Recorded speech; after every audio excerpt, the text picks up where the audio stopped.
அமாவாசை நாளில் என்ன செஞ்சால் பித்ருதோஷம் போகும்? ஒரு வருஷத்தில் வர முக்கியமான அமாவாசைகளில் ஒன்று ஆஷாட அமாவாசை. இது முன்னோர்களை வழிபடுவதற்கும் அவர்களோட ஆசீர்வாதங்களை பெறுவதற்கும் ஏற்ற நாளாக இருக்குது. இந்த நாளில் நாம் செய்கிற தானங்கள் பல மடங்கு புண்ணியங்களை தரும். இந்த நாளில் வேற என்னென்ன செஞ்சால் முன்னோர்களோட ஆசி கிடைப்பதோட பித்ரு தோஷத்திலிருந்தும் எப்படி விடுபடலான்னு பார்க்கலாம். இந்த ஆஷாட அமாவாசையில் பித்ரு தர்ப்பணம் செய்கிறது முக்கியமான சடங்கு. அமாவாசை நாளன்னைக்கு புனித நதிகளில் நீராடுவதும், ஏழைகளுக்கு தானம் செய்வதும், பிராமணர்களுக்கு உணவு அளிப்பதும் புண்ணியம் சேர்க்கக்கூடிய விஷயம்.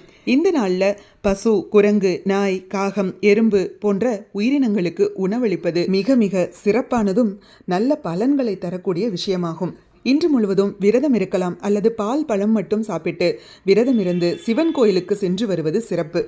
இன்று முழுவதும் நாம் செய்யக்கூடிய நல்ல செயல்களும் தானங்களும் நமக்கு புண்ணியங்களையே கொண்டு வந்து சேர்க்கும். இந்த நாள் இனிய நாளாகட்டும்.